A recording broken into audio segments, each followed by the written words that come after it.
not everybody was fortunate. And then I think, I don't really know, this taxi driver very kindly took them to his house, and I don't know if they were there for 2 nights and then they went from one family to another. I mean, they were not as lucky as I was.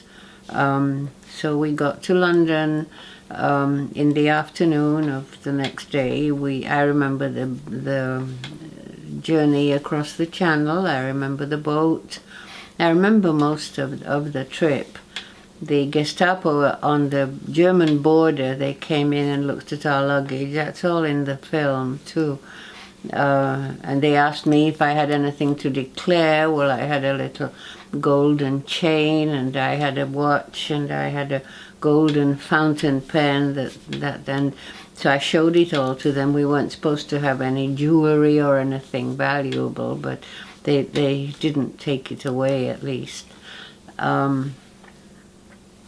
And we got to London, and I was met in London by, I told you that the family where I was going was in Manchester, or the suburb of Manchester. Well, that's by train. In those days it was 3 hours by train, and now it's just an hour and a half by car, and it's no big deal. But I was supposed to be met by a friend of my parents in London at the station, stay one night with them, and then they would put me on the train to up north to Lancashire. And so I was sitting, he was late, this gentleman who was to pick me up, but I knew him from our home.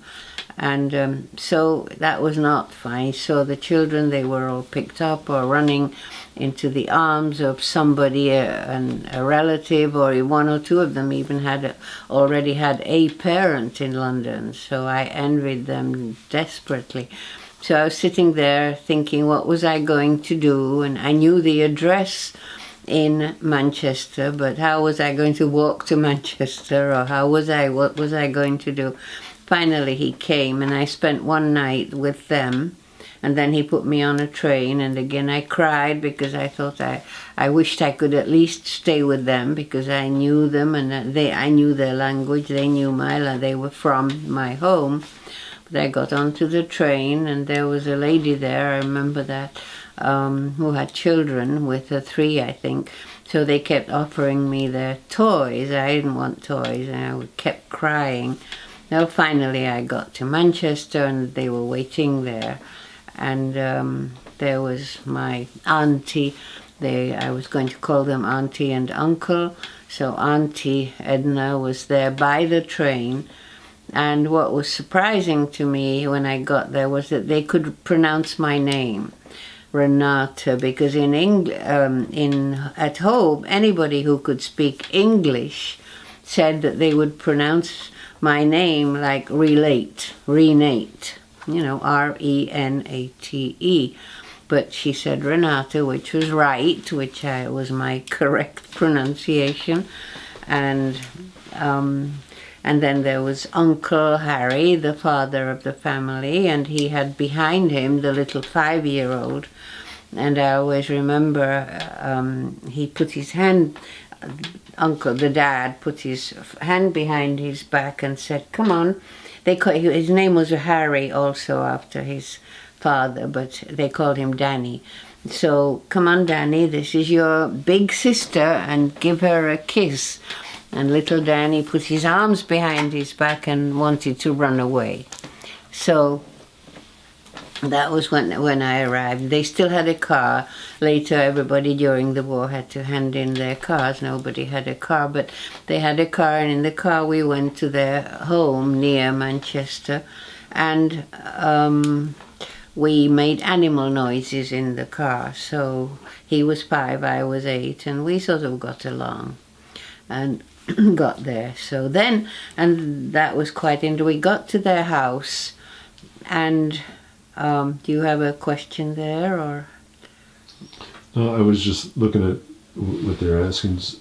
You talked about, I mean, in the movie he talks a little bit about that, he did the Gestapo didn't seem to mind as long as every child paid this amount of £50. Yeah, look at these guys. Look at Ellie. Yeah, Oh. there you go. That's it. Okay. You try that again. The Gestapo, they followed him and watched him, but they didn't do anything. This was before the war broke out, although they had occupied the country.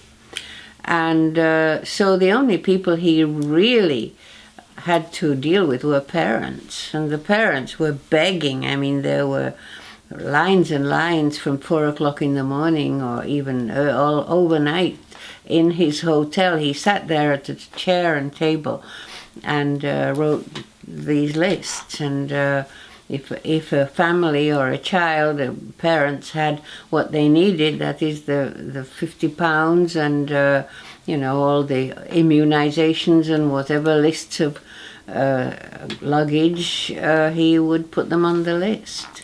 That's why he had 250 additional children ready in that train that couldn't leave. So, does that answer the question? Does that answer the question? I think so, yes. Okay.